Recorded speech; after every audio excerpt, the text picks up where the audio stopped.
Hi, welcome to valuationpodcast.com, a podcast and video series about all things related to business and valuation. My name is Melissa Gragg, and I provide online divorce, mediation, and valuation services in St. Louis, Missouri. Today, we will discuss turning disrupted leaders into a disruptive force with Michael Teape. Since 1994, Mike has been conducting business and personal effectiveness design and delivery training. He's been coaching, training the trainers, and developing training strategy for a wide spectrum of clients.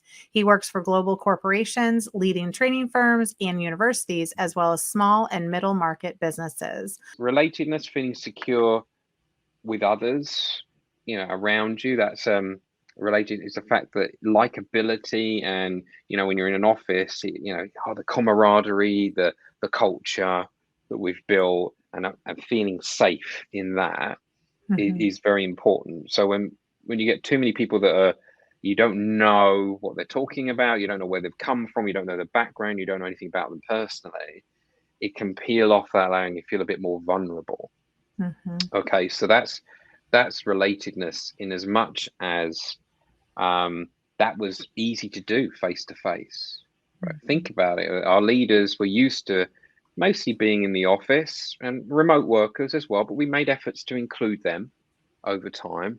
Then all of a sudden, everyone's gone to individual basis. So you've got a group of people who are a group of individuals, and then 25%, 30% resign, moved on to other roles.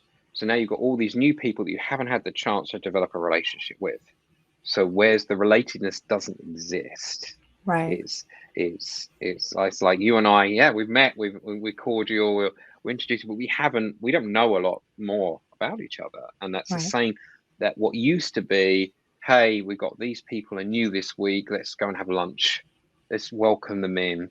I can see you got pictures of your family around your cubicle. Oh, I have family too. So there's relatedness. Oh, you're a cat lover.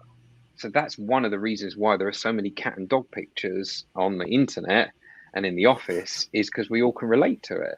Right. Like, oh yeah, well, I had one when I was a kid. I haven't got one now. You've got a cat. Or I'm seeing things that I can relate to.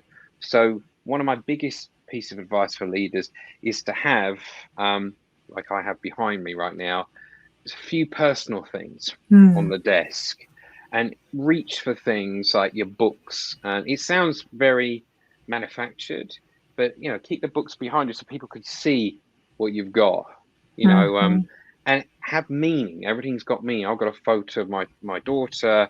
I've got a squeegee toy that I've always used in all my training. There's a Yorkshire tea box, which is a little bit about what I like. And some personal reading items. So you're just trying to create a relatedness in a virtual world.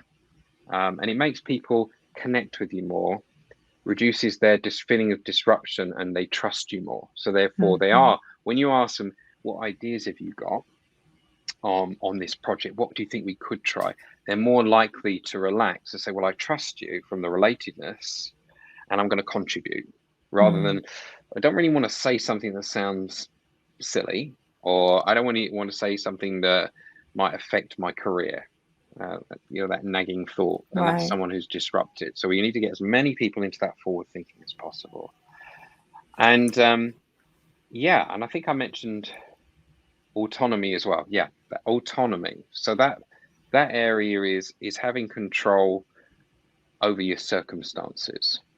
So if and during work, that's, hey, I'll give you the objective. You do it how you want to do it. You want to go and talk to the people you need to talk to, have phone conversations, coffees, whatever you need to do with people in general. And what that does is people feel as though they have control. And if you feel as though you have control, great, you're more likely to be an innovative, creative thinker, not take things too personally, not overreact, clear, purpose-driven, ask questions before you take actions, drastic, quick actions as well. So that piece is important. Now, at home, when we think about the fact that we're virtual, having the autonomy to stop what you're doing and go and deal with a personal issue, Right. or changing up your day. I'm going to do a couple of hours of work in the morning, but I do need to go and get my kids, because everyone is now driving their kids to school instead of taking the school bus. Okay. Now that is a nightmare on its own, if you can only imagine that. I have 2 children myself, and we've been doing this for a year. And the buses are back now, but barely anyone's using them.